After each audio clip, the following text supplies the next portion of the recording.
Well, hello everyone, and welcome to a conversation between Professor David Chalmers and Swami Sarvapriyananda on Reality Plus, Ancient and Modern Perspectives on Consciousness. Professor Chalmers is familiar to our audience since Swamiji has referenced him many times as the renowned philosopher who formulated the hard problem of consciousness. We are so happy that we can now welcome him in person today. In attempting to construct a short bio to introduce Professor Chalmers, I was challenged by discovering that his CV is almost the length of a small book. So here is a very abridged story of Professor Chalmers. A philosopher and cognitive scientist specializing in the areas of philosophy of mind and language, Professor Chalmers is Professor of Philosophy and Neuroscience at New York University and co-director of NYU Center for Mind, Brain, and Consciousness. He was born in Australia, attended the University of Adelaide, and from there, Oxford University as a Rhodes Scholar, where he explains his little obsession with the problem of consciousness spun out of control.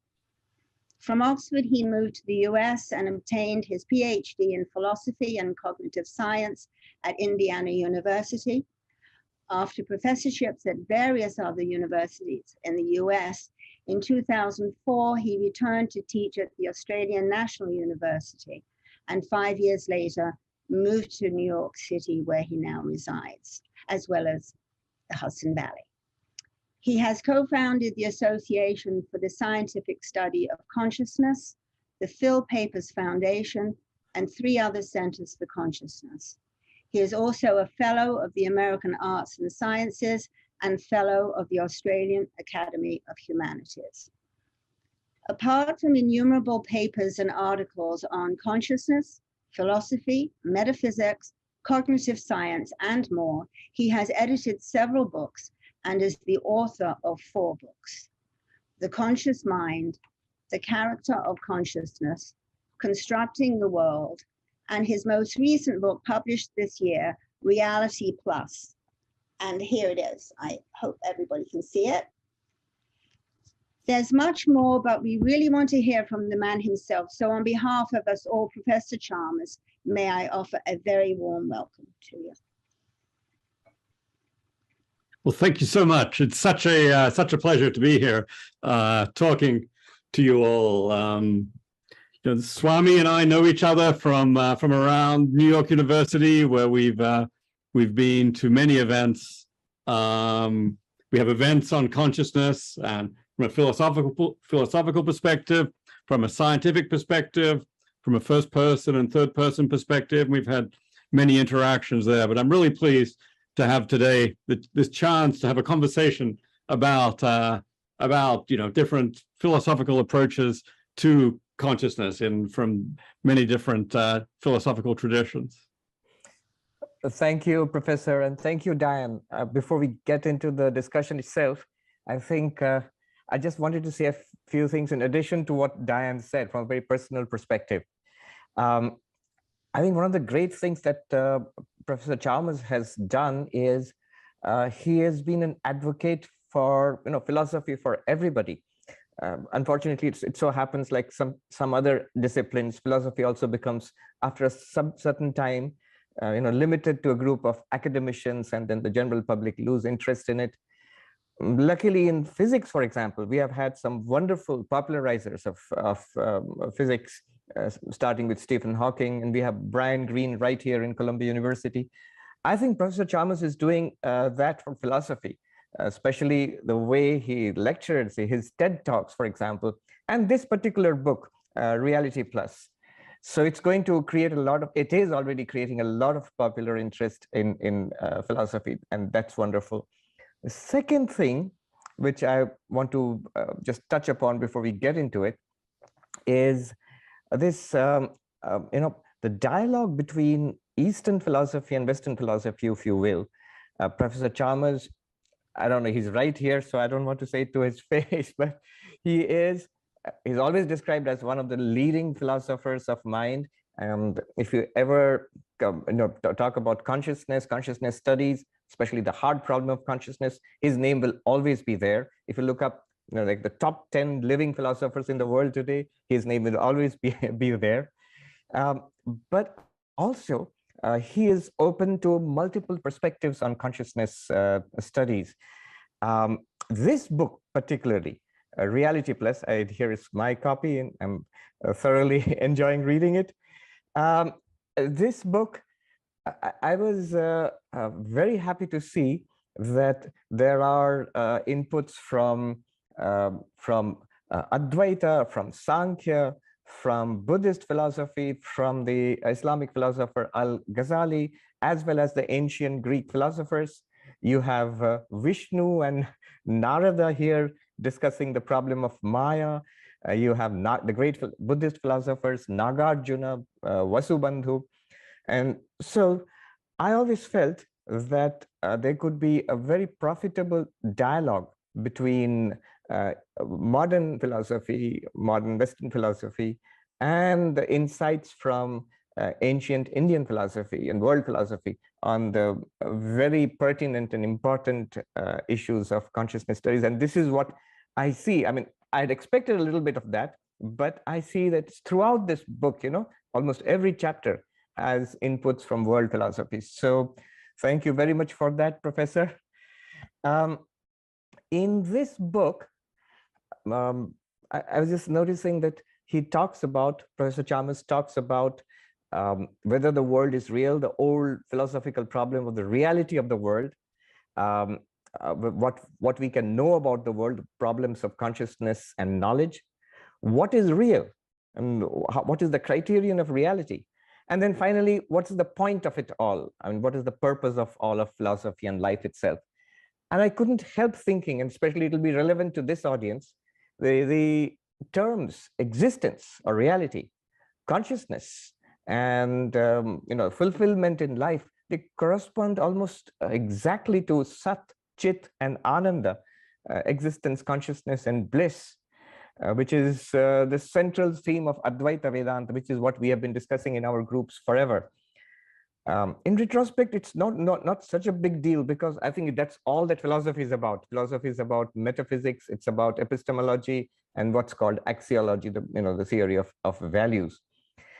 But what Professor Chalmers has done is he has brought in an entirely new angle, the angle of what he calls techno-philosophy, and given new insights into age-old problems. So that's what we are going to discuss today, the new insights he has got into existence, into consciousness, and into the whole point of it, the purpose of life, and the relationship with Eastern philosophy, especially with Advaita-vedanta.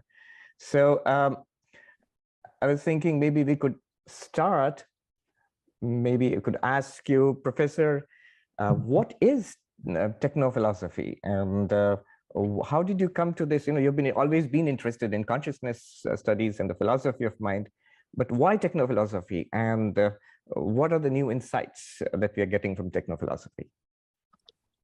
Techno-philosophy I see as a two-way interaction between philosophy and technology. So partly it's thinking philosophically about technology, taking new technologies like artificial intelligence, virtual reality, and say, okay, what does this mean? What can we know? What kinds of realities will these create? And a good amount of this book is about that. But what's really distinctive of techno-philosophy is that you can also take attention to philosophy. Sorry, you can pay attention to technology, and this will then shed light in turn on philosophical questions. So I find actually thinking about computers can shed light in some ways on thinking about artificial intelligence, for example, can sometimes shed light on philosophical questions about the human mind. Or in this case, thinking about virtual reality can shed light on philosophical questions about reality. And maybe that's a core theme of this book in particular, Reality Plus. Pay attention to virtual reality, not just because it's interesting in its own right, it is, but I think actually thinking about virtual reality can help us make sense of ordinary reality, whether that's physical reality, virtual reality, or something else. So that's a theme I really try and pursue in this book. I'm actually inspired by the Canadian-American philosopher Patricia Churchland, who back in the 1980s talked about neurophilosophy, which was similarly, philosophy sheds light on neuroscience, neuroscience sheds light on philosophy. I disagree with many of Churchland's particular philosophical claims.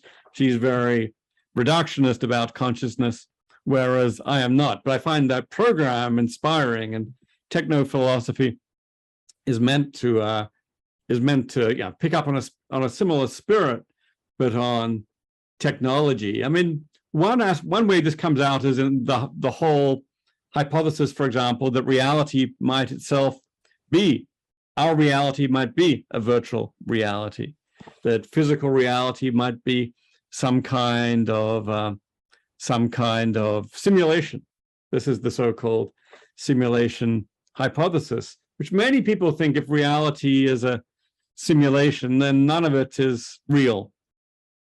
Whereas I try to argue that even if we are in a computer simulation, things still are real. I'm still living in a world of, there are still tables and chairs, there are still people, there are still planets. I may not be in touch, on the other hand, with ultimate reality, if we're in a simulation, but I want to argue we're at least still in touch with some level of reality. In a way, I think this whole idea then stands in an interesting relationship to the relationship between appearance and reality in Indian philosophy and in many other philosophical traditions. But I'm just trying to come at some of those questions about appearance and reality through this distinctive lens of technology, because I think, once you acknowledge that physical reality is perhaps a little like virtual reality, well, that helps us to understand virtual reality, but also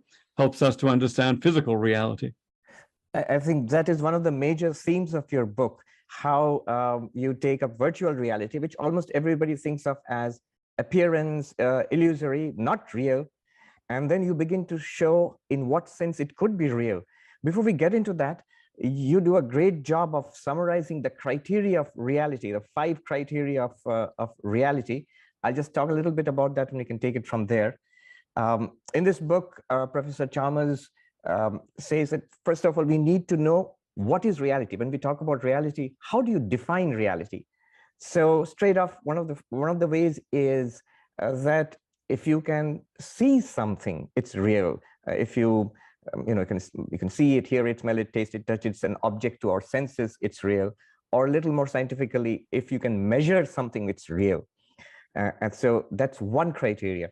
And before we go into the other, when I read that, I was thinking, in Advaita-Vedanta, this would exactly be the definition of unreality. I mean, quite radically, but we might exactly be talking about the same thing, because Advaita-Vedanta says the moment you say something is an object to the senses, then it's an object to consciousness, and in that sense, not as real as consciousness itself. Or if something is measurable, then it's finite, and therefore it won't be the infinite, all-pervasive being, existence, and so on. In that sense, not ultimately real, but definitely transactionally real.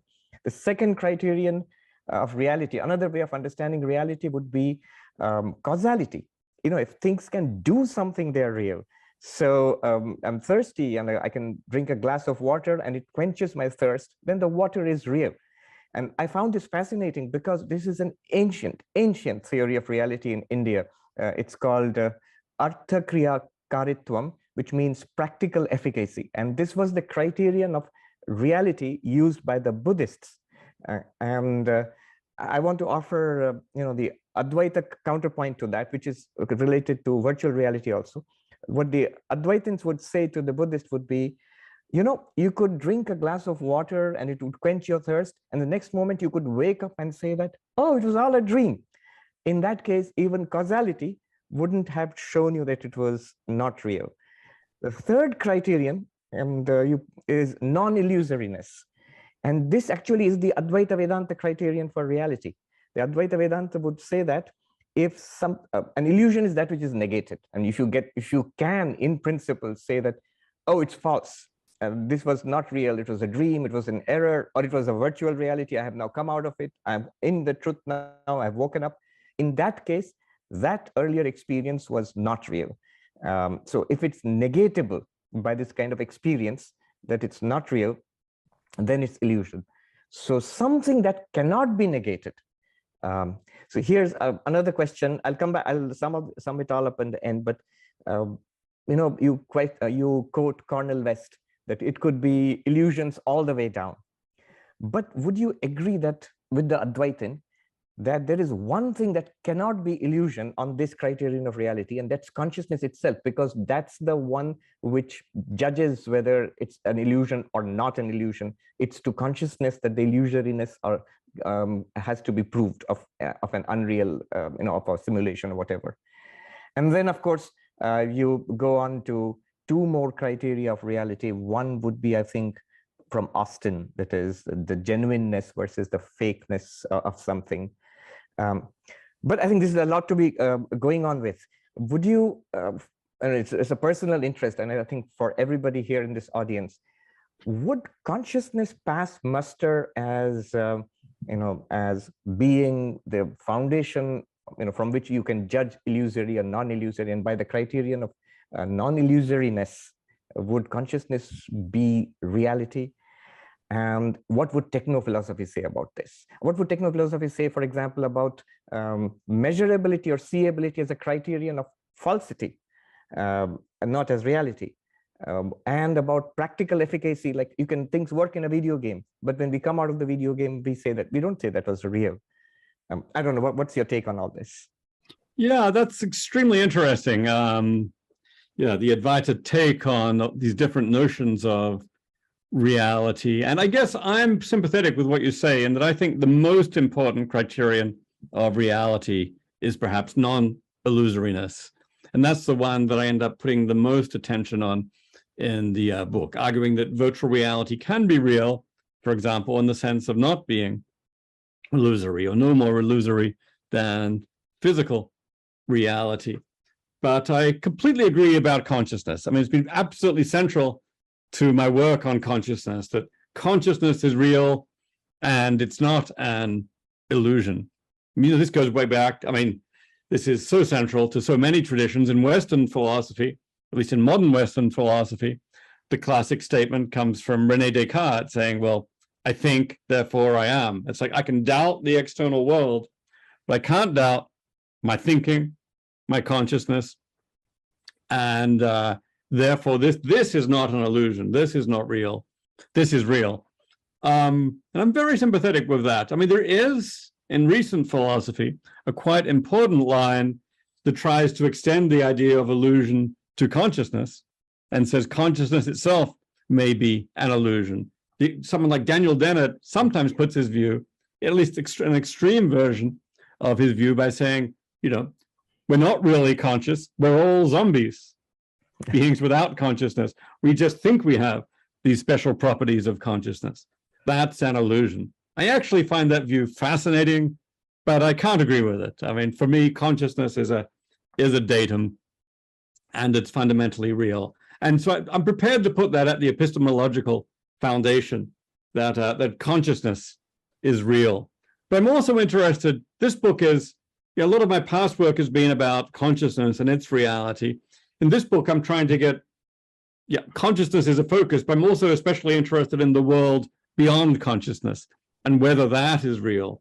I mean, if you're a Cartesian, you might think, okay, consciousness is real, but the world beyond is not. And I know that plays a role in many Eastern traditions as well. What I'm trying to argue is that some aspects of the external world may also be real. So reality includes consciousness, isn't necessarily limited to consciousness. If physical reality, my view is that physical reality is something, well, I want to say it's at least something beyond my consciousness.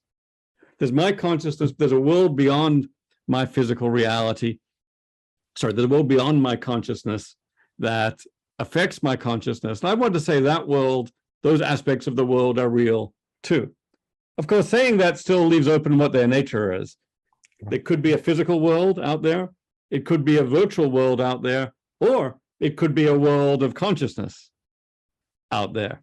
So everything I say is consistent with the idea that everything is consciousness. There's my consciousness, and there's a world out there which is more consciousness.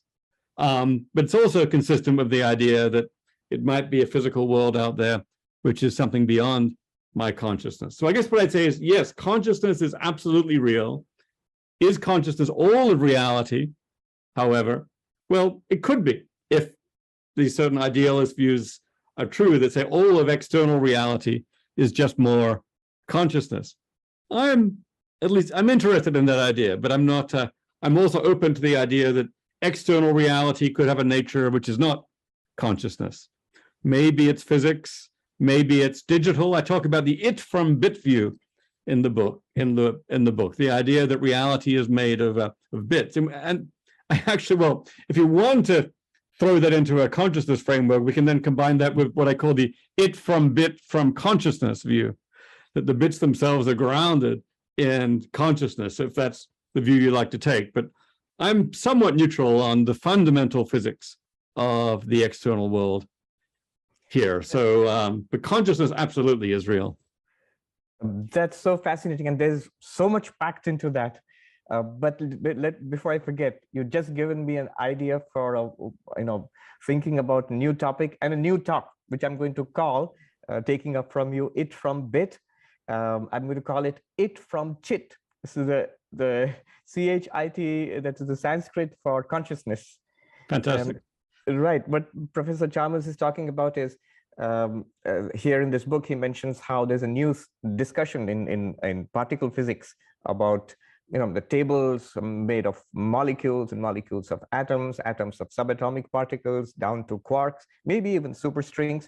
And that somehow, I don't understand the physics of it at all, but that somehow is made of bits, that means of information. And as Professor just said, an information could be grounded in consciousness. So the entire universe could be an appearance of consciousness. That's really bears thinking about. But tracing it back a little bit to where you started off with Patricia Churchill, and just it reminded me, I was at this philosophy of mind course at Harvard University a couple of years back, and the textbook was one of the books edited by Professor Chalmers. And literally, he wrote the book on the philosophy of mind, which is now being used by the leading universities of the world.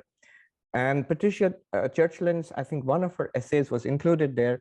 And I think there was quite an interesting debate in the classroom between Patricia Churchill's reductionist views and Professor Chalmers' views on consciousness studies. So it's kind of the state of the art debate in the world of philosophy of mind now. You mentioned Descartes. So let's just focus it on Descartes. The sense I got while studying the philosophy of mind was the last person who said something revolutionary and very interesting in this field was Descartes 300 years ago. And I actually wrote this in an assignment at Harvard, that from Descartes to Professor Chalmers, in between all of it has been basically a group of people trying to reduce consciousness and mind to matter, to brain, to neurons, to behavior, to language. And another group of philosophers saying, look, guys, it doesn't work. Like your colleague at NYU, Thomas Nagel, what is it like to be a bat? Or Professor Jackson, I think he's also Australian, who writes about Mary, who's never seen the color red. And all of this. So two groups of philosophers of mind. One group saying that we have to reduce mind and consciousness to brain or language or behavior.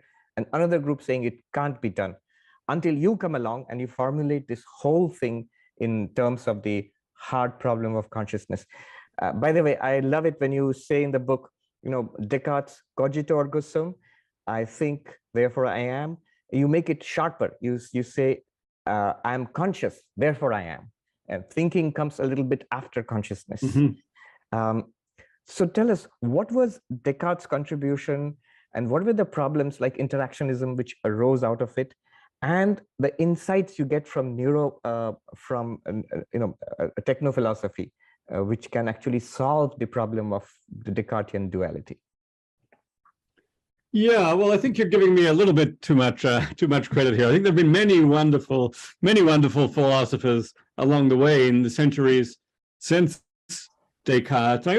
It's certainly true. There's a lot of people, reductionism about consciousness, non-reductionism about consciousness. But I also think of somebody like, say, William James, whose contribution was to the phenomenology of consciousness primarily, but he founded much of the psychology of consciousness. Has been very influential in the 20th century. He didn't try to reduce consciousness to something material, but he just approached it phenomenologically and gave science something to be going along with. I mean, along the way, there have been so many fascinating ideas about consciousness. Berkeley's idealism, Bertrand Russell's monism, but Descartes is what you're asking about.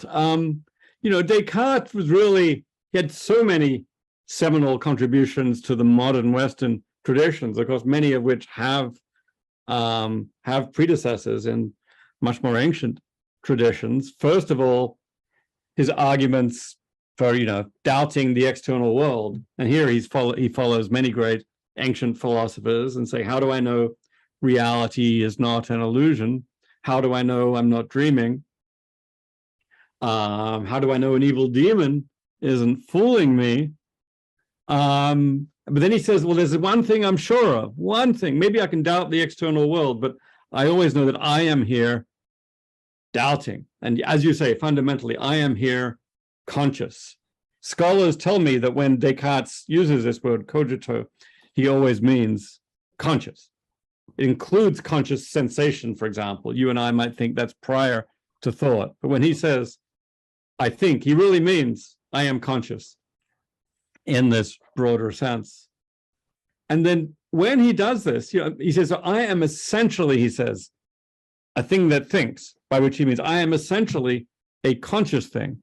My body is not essentially a conscious thing, he says, but I am essentially a conscious thing. And he argues that the mind can't be reduced to the body. You could have consciousness without a body. Maybe you could have a body without consciousness. He argues these are two separate things. So this is one of the great statements of the philosophical view of dualism, which is mind and matter are both real, but they're distinct from each other. And Descartes believed in both the realm of consciousness and the physical realm. The big problem, dualism was a popular view for centuries. The big problem for it has always been the problem of interaction. How do these two realms interact? Descartes himself thought maybe it happens through a certain part of the brain, the pineal gland, between the cerebral hemispheres. Okay, that view is not proved to be vindicated by science at all, so no one believes that anymore. But it turns out to be a very difficult issue, especially in light of modern physics. So some people say consciousness is independent, doesn't affect the physical world, whereas other people try and find a role for consciousness in the physical world. I mean, I'm interested in all these views. So recently I wrote a long article on consciousness and quantum mechanics to try and at least pursue one possible role for consciousness in the physical world via the process of quantum measurement, where at least some great physicists like Eugene Wigner speculated that consciousness plays a central role in observation which affects the physical world. And that's at least one strategy for the contemporary dualist. But I guess dualism has been on the somewhat on the back foot in this area. That said, there's been actually quite a lot then of recent attention to non-dualist approaches, which I know are central in the Advaita tradition. The idea there might be an underlying monism between this, behind this dualism, whether a monism of consciousness at the ground of both the physical and the mental world, or maybe something else. Neutral monism says maybe it's something more basic at the grounds of all this. But yeah, I love your idea of it from chit. This would be this is a statement of a kind of the idealist view that consciousness is all that's fundamental in reality. And yeah, we could even combine it with the it from bit view, where we say, those bits are themselves grounded in consciousness, in chit. Right. And then we'd have the it from bit from chit view, Yes. which is a view I think that could be very much worth attention. I'm going to go deeper into this in a moment. I'm going to ask you about the possibility of distinguishing mind from consciousness. This is an angle which is well known in Indian philosophy, not just in Advaita. And I think it might be a way forward, at least in the philosophy of mind. I don't know about the science of it. And also I'll ask you about the oneness of consciousness. But before that, let's get something out of the way. The really big, the elephant in the room, if you will, is materialism, reductionism. That right now, the materialist view of scientific view is dominant, that everything has to be grounded in matter or energy. You know, even biology is nothing but chemistry, chemistry is nothing but physics, and physics is ultimately in little bits of matter and or energy. And every week, every other week, you will have new articles, some scientific, some popular. Consciousness solved, the mystery of consciousness solved. They reduce it to something or the other. And they call it promissory materialism, that give us 30, 40 years, and we will explain consciousness to your satisfaction from the perspective of just brain or maybe quantum mechanics or something like that. What's your view of this and the prospects along this line? Well, I think materialism is a beautiful and powerful view of reality. For a long time, I considered myself materialist. It seemed in many ways to be the natural view suggested by modern science, where so much gets explained in terms of physical processes, as you say, biology in terms of chemistry, chemistry in terms of physics. We have this picture of the physical world that it seems can explain so much. So it's a simple and scientifically powerful view. I ultimately just came to the view that unfortunately, materialism founders when it comes precisely to the problem of consciousness. Consciousness is something distinct that raises special issues. And materialism is great for solving what I call the easy problems of consciousness, potentially explaining aspects of objective human behavior. But when it comes to subjective experience, all of our paradigms for materialist explanations seem to fail. Maybe we can find correlations between what's in the brain and consciousness, but correlation is not explanation. And yeah, some people say, okay, this is just a temporary problem. We'll solve the problem eventually. And while I respect the humility in that view, I came to think, okay, no, the problem here is systematic.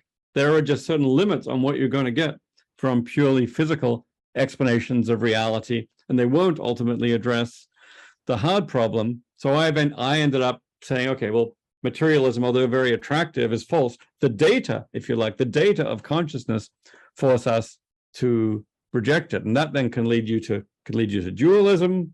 Maybe it can lead you to idealism and to other views. But my view is ultimately, yeah, taking the data of consciousness seriously requires rejecting materialism. Now, of course, that's controversial. And some materialists come back and say, what is this thing, consciousness? It doesn't even exist.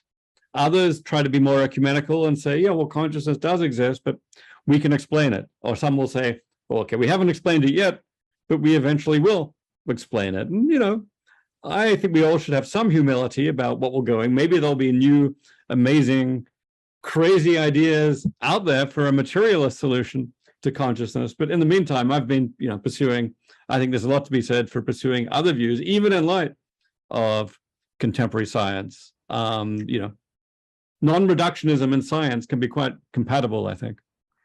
I agree with you entirely. Swami Vivekananda said, actually, he says, in a certain sense, I'm also a materialist. I think that there is only one reality at the end of it all, and I call it spirit, you call it matter.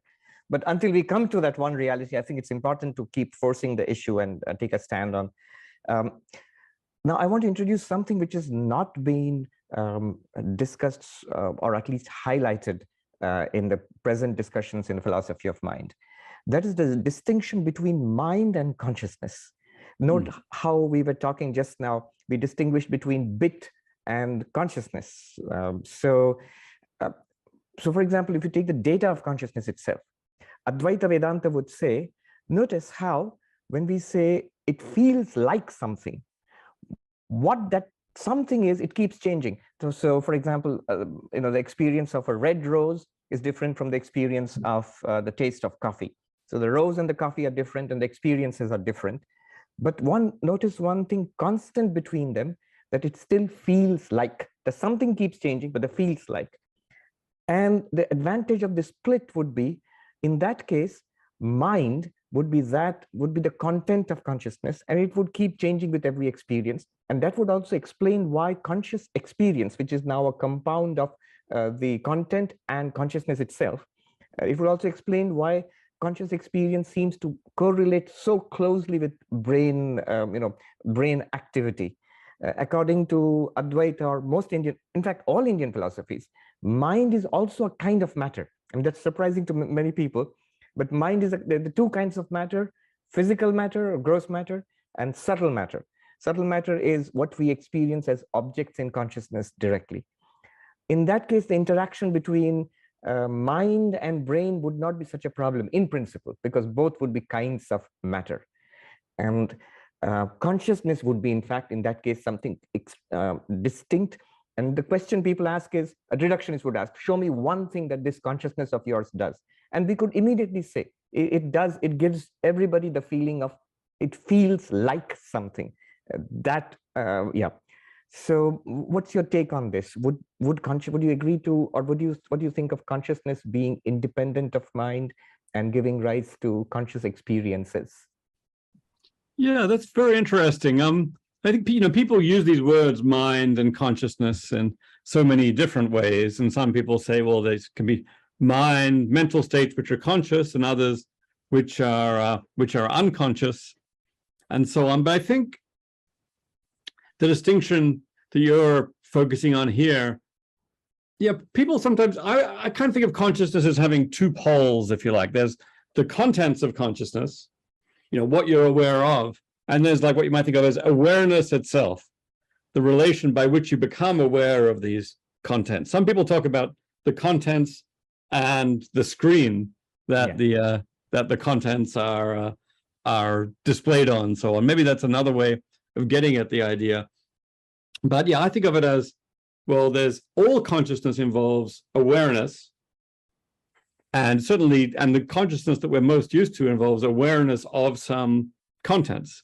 Yes. So maybe those contents are what you're calling mind, and the awareness is what you're calling consciousness. Right. Yeah. The question that arises: can there be awareness without content? And I know there's huge explorations of this in the Eastern tradition. But yeah, but I think that distinction. I mean, some contemporary philosophers talk about the distinction between qualitative character, which is the contents, and maybe subjective character, which is the awareness. Right. And I think that's an important distinction. Yes, in fact, in ancient Indian philosophy of mind, there were a number of questions which were discussed. One of those questions was, does consciousness always come with contents, or can there be a contentless consciousness? In Sanskrit, Savishaya Nirvishaya Jnana.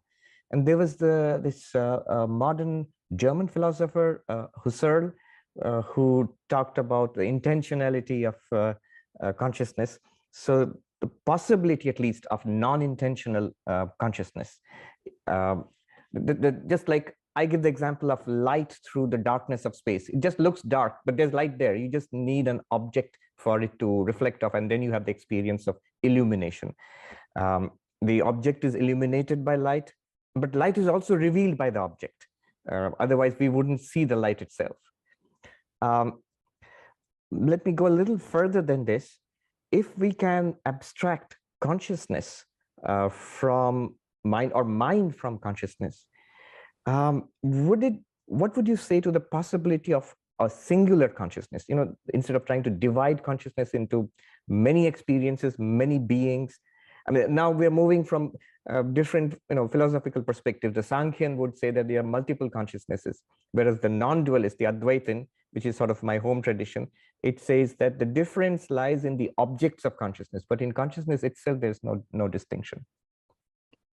I'm very much open to this idea that, yeah, I mean, obviously there are phenomenological distinctions between different conscious states. Feeling pain is totally different from seeing red, which is different again from thinking about your hometown. They're all conscious states. So yeah, one view says these are ultimately differences in the content. In one case, you're aware of a pain. In one case, you're aware of redness. In the other one case, you're aware somehow of your town. And I think that's at least consistent with the idea that the awareness relation is the same in each of these cases, and it's just the content that changes. Now, there are philosophical views that say there are multiple forms of awareness. For example, maybe I can see red, but I can also think about red, and those are different conscious states. Some people would say those are different conscious states with the same content, and therefore the difference arises at least in the mode of awareness. So I don't know whether your view would allow, for example, different modes of awareness, but still one kind of awareness that undergirds it all. Well, for example, it would talk about the same red as the object, but there are different modes. So you can have a perceptual mode where I see the red, and I could think about the red.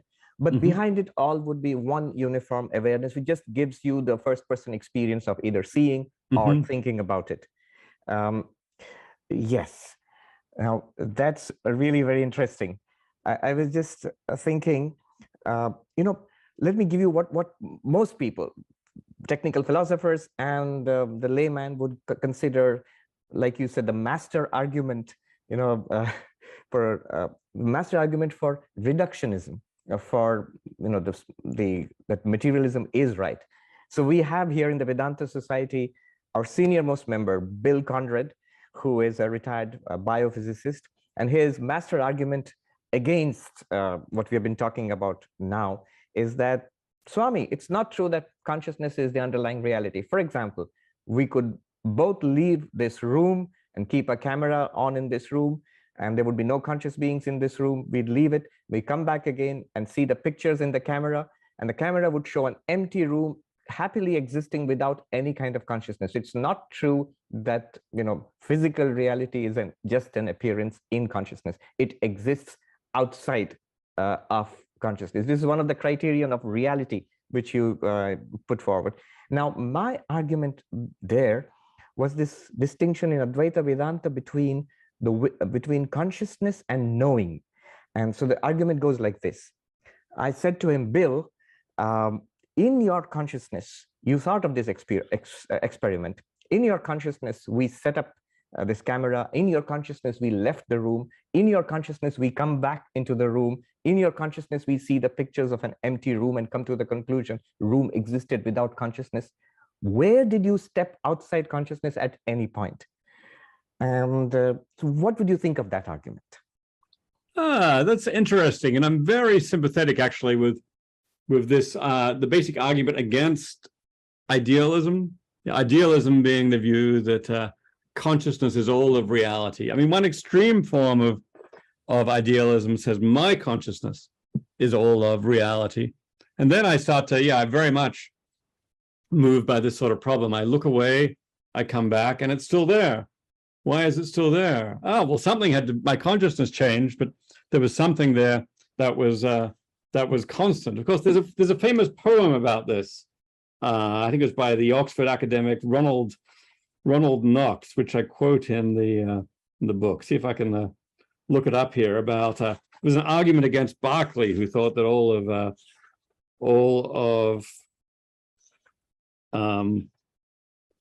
of reality is in the mind, and he said, this is the problem of the tree and the quad. And it's in the form of two limericks.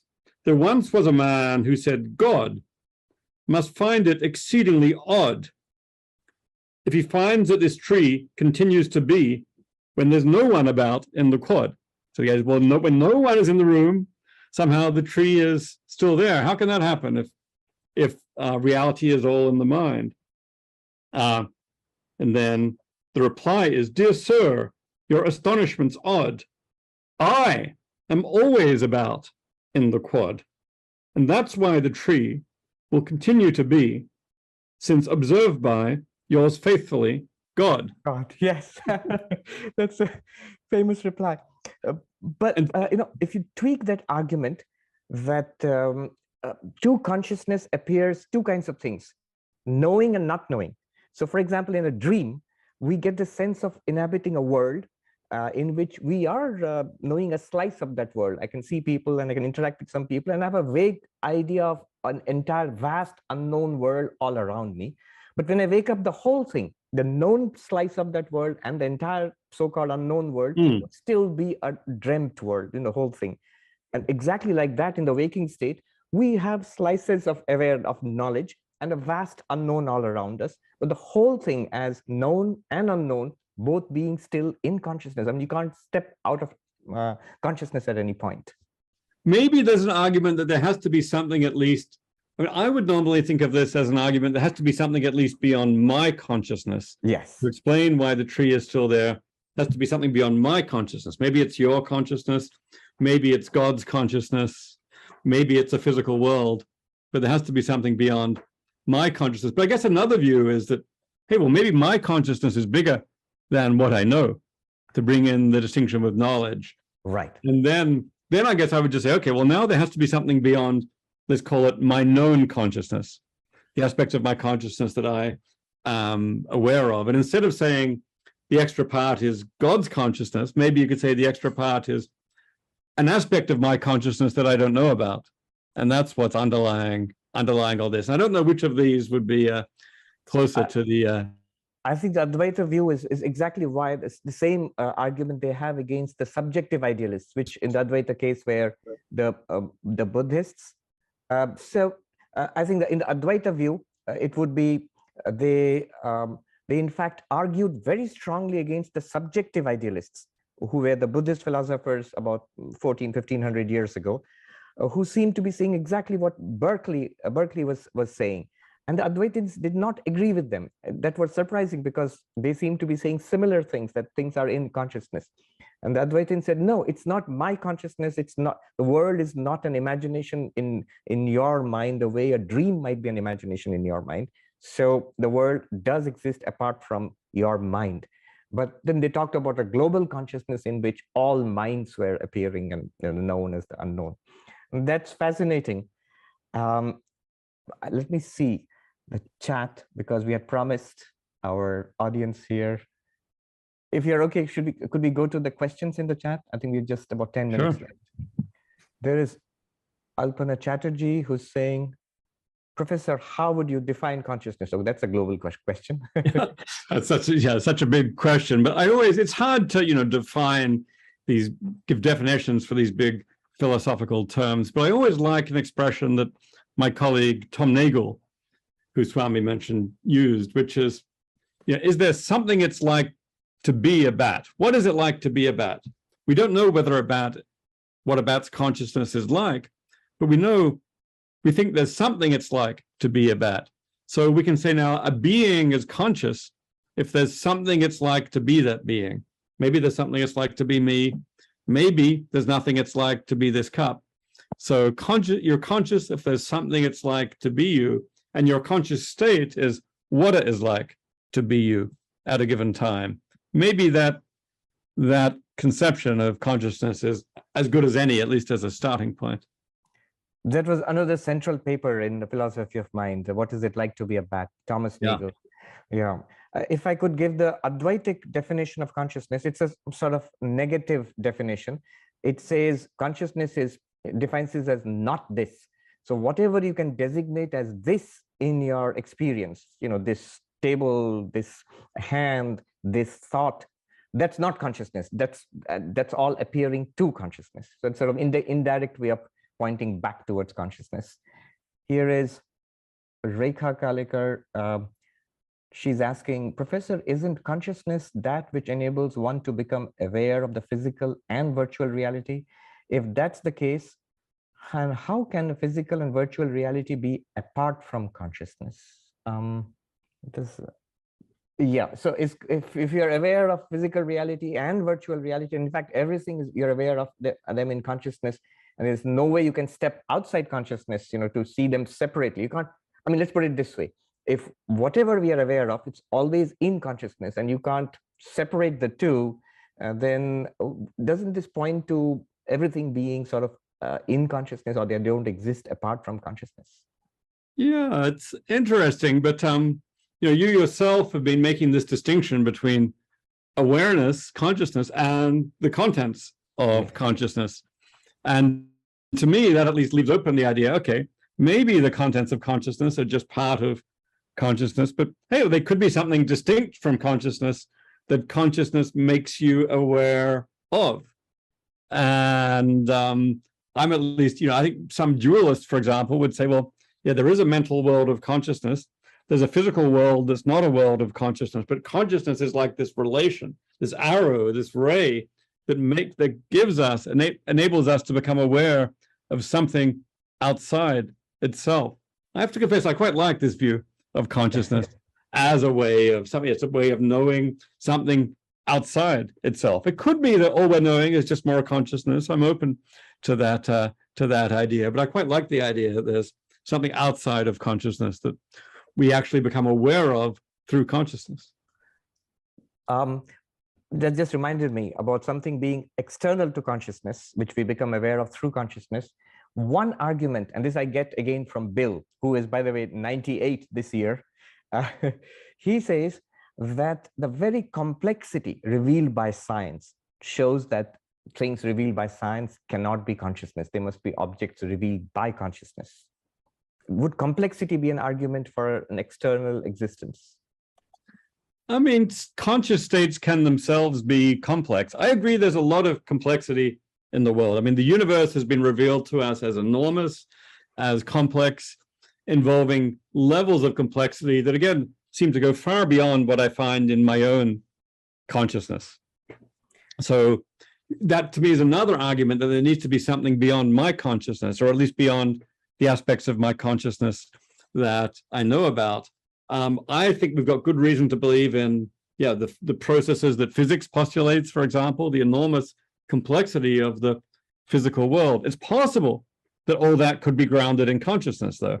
I mean, on the bit from chit view, maybe all this is going to be grounded in information which is itself grounded in consciousness. Consciousness can be complex, or it could be grounded in something other than consciousness. I think both of those are possible, but I don't see that, if you're inclined to think that consciousness has to be utterly simple, then I suppose there's a question of how it can generate that complexity. But right. On my view, consciousness can be complex. And just to add to that, the ancient Indian theories of consciousness, it was so that people don't have this wrong idea that there's only one Advaitic theory. There was a whole range of thinkers, from the materialist Charvaka, who thought consciousness was just a product of bodily processes, a theory I think that would warm the heart of Daniel Dennett, to the Nyaya Vaisheshika view, which thought of the reality as being very diverse, plural, with substances and qualities and actions, and consciousness just being a property of a substance called mind, for example. Then you had the Sankhyan view, which put everything into nature, material nature, and abstracted consciousness out. So we had a dualism of consciousness and nature. And then finally, and then the Buddhist views. And there are multiple schools of Buddhists, some of which were direct realists, saying that we know the world directly. Some were representative realists. Some were subjective idealists. You mentioned Vasubandhu, for example, in this book, who thought the world was a dream in the mind. It's all in the mind, in the stream of mental consciousness. Or they were skeptical about knowledge itself, like Nagarjuna, whom you mentioned again in this book, in Reality Plus. And then there were the Advaitins, who thought of consciousness as fundamental. So a whole range, and many other views, like the Tantric view, the Kashmiri Shaiva view of consciousness as a vibrating reality producing its own objects, and so on. I must mention Professor Arindam Chakravarti, who you know. He had coined this beautiful thing recently. He said An object is something that objects to my consciousness. So anything that objects, like your consciousness runs up against, something that resists your consciousness, is an object to consciousness. All right, let's go on. Rajendra is asking, is the world an appearance in consciousness or a manifestation of consciousness? And do you see a distinction?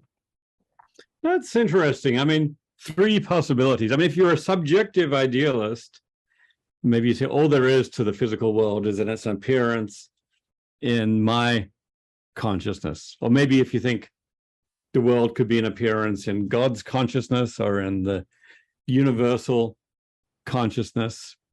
It could be, I guess, the manifestation of consciousness is like consciousness is what's basic and it forms itself into the world. I think either way, consciousness would be fundamental, but yeah, the story is either consciousness represents the world, it pictures the world, or it forms the world. Maybe those are two. In an article I wrote on idealism, I distinguished between what I call anti-realist idealism, where the physical world is just a representation.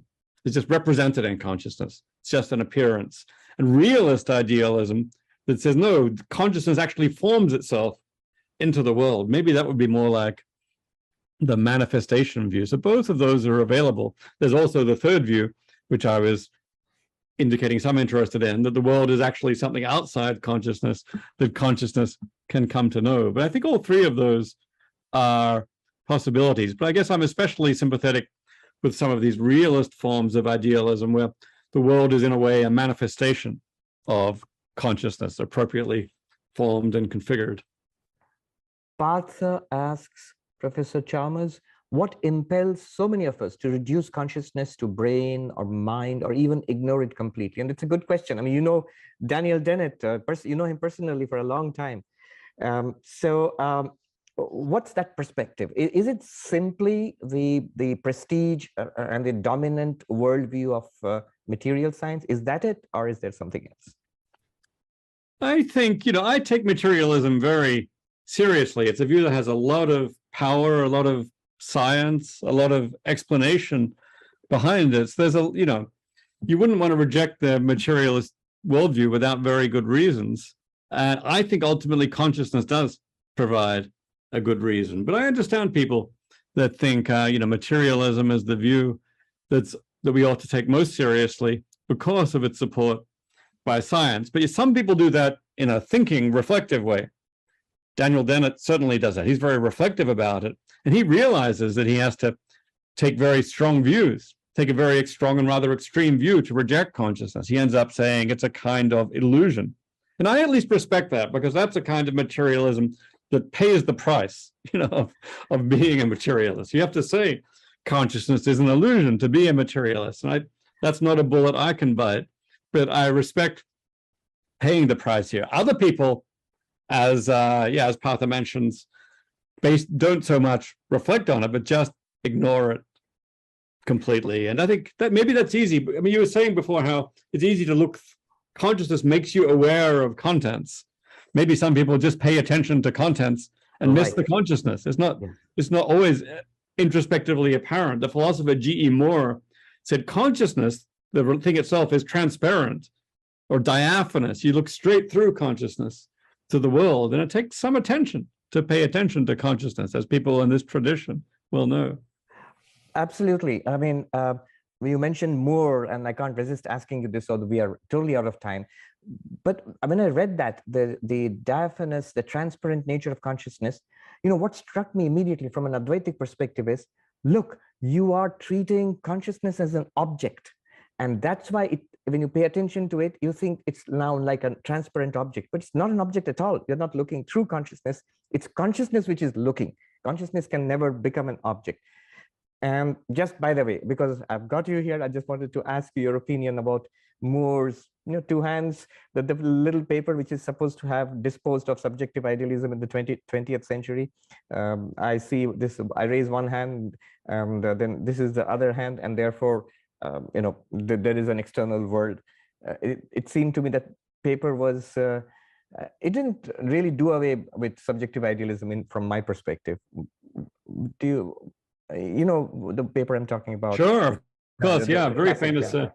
Yeah, this was his proof that there is an external world. He said, well, here is one hand, here is another, therefore the external world exists. Actually, in the book, I have a little cartoon illustration of this that shows a brain in a vat going through this process. It's just a brain floating in a vat, but it thinks, here is one hand, here is another, therefore the external world exists. I think, that's a way of suggesting, I think most philosophers are a bit skeptical about More's argument. It's really an argument from common sense. Right.